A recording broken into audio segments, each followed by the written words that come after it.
আলুর দম খেতে আমরা ভীষণই পছন্দ করি। বাড়িতে কোনো অতিথি এলে বা ছুটির দিনের জলখাবারে বা রাতের ডিনারে কিভাবে 10 মিনিটে আলুর দম বানাবে সেটাই তোমাদের সাথে শেয়ার করব। নমস্কার বন্ধুরা, তোমাদের সকলকে রুমির হেসেল ঘরে স্বাগত জানাই। আমি রুমি। আজ তৈরি করব দুর্দান্ত স্বাদের আলুর দমের রেসিপি, যা রুটি, পরোটা, লুচি, পোলাও বা ফ্রাইড রাইস যে কোনো কিছুর সাথেই আলুর দম খেতে ভীষণই ভালো লাগবে। এটা কোনো নতুন রেসিপি নয়, প্রায় সকলের বাড়িতেই হয়ে থাকে। আমি কিভাবে তৈরি করব সেটাই তোমাদের সাথে শেয়ার করব। তাহলে চলো দেখে নেওয়া যাক আজকের রেসিপি আলুর দম। যেহেতু বলেছি 10 মিনিটে তৈরি করে নেব আলুর দম, তাই জন্য আলুটাকে আগে থেকে কিন্তু সেদ্ধ করে রাখতে হবে। আলুটা আমি প্রেশার কুকারেই 2 সিটি দিয়েই সেদ্ধ করে নিয়েছি নুন দিয়ে। তারপর ফ্লেমটাকে অফ করে কিছুক্ষণ পর আমি প্রেশারটাকে রিলিজ করে আলুগুলোকে বার করে ছাল ছাড়িয়ে নিয়েছি, আর তারপর আলুগুলো অর্ধেক করে কেটে নিয়েছি। এবার কড়াইতে বড় চামচে 4 চামচ সর্ষের তেল গরম করে আমি ওই সেদ্ধ করে রাখা আলুগুলোকে হালকা করে ভেজে নেব। যদিও সেদ্ধ করা আলু, তবুও আমি হালকা করে একটু ভেজে নেব, তাতে কিন্তু আলুর দমের টেস্টটা খুবই ভালো হবে।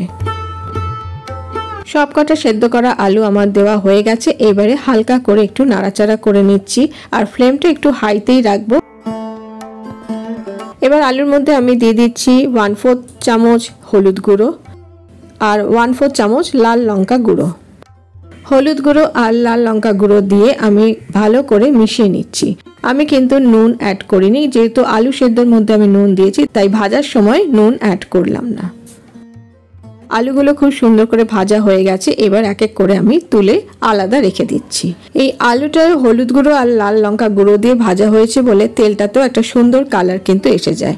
এবার ওই একই তেলের মধ্যে আমি দিয়ে দিচ্ছি 1টা দারচিনি, 2টো লবঙ্গ আর 2টো এলাচ। একটু সুন্দর গন্ধ বেরোলেই এবার দিয়ে দিচ্ছি পেঁয়াজ কুচি। আমি এখানে 1টা পেঁয়াজকেই কুচি করেছি। পেঁয়াজটাকে একটু লাল লাল করে ভেজে নেব। খুব বেশি লাল লাল নয়, হালকা একটু রং ধরবে সেই রকম ভেজে নিতে হবে। পেঁয়াজ ভাজতে একটু সময় লাগে, একটু ধৈর্য ধরেই ভাজতে হয়।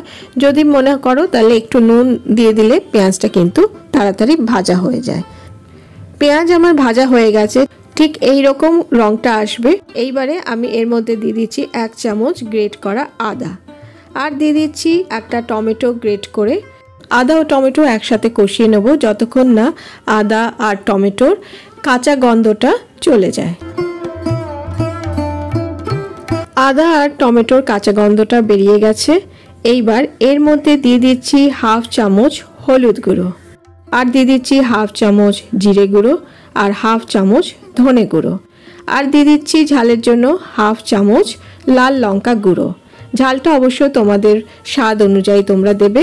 মশলাটা যাতে নিচে লেগে না যায় তার জন্য একটু জল ব্যবহার করব।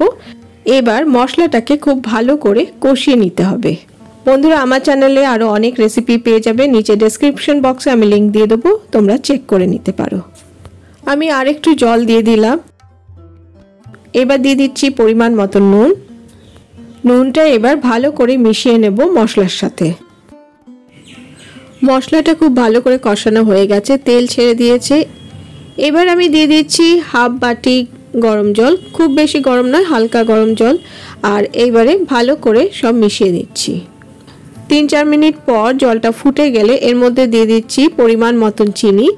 চিনিটার পরিমাণ তোমাদের স্বাদ অনুযায়ী দেবে। রান্নাটা আমি লো ফ্লেমেই করছি।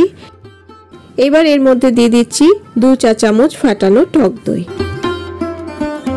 টক দইটা দিয়ে খুব ভালো করে মিশিয়ে নেব। যেহেতু এই আলুর দমের আলু আগে থেকেই সেদ্ধ করা আছে, তাই গ্রেভিটা করার সময় নুন মিষ্টি যা লাগবে সব দিয়ে দিতে হবে।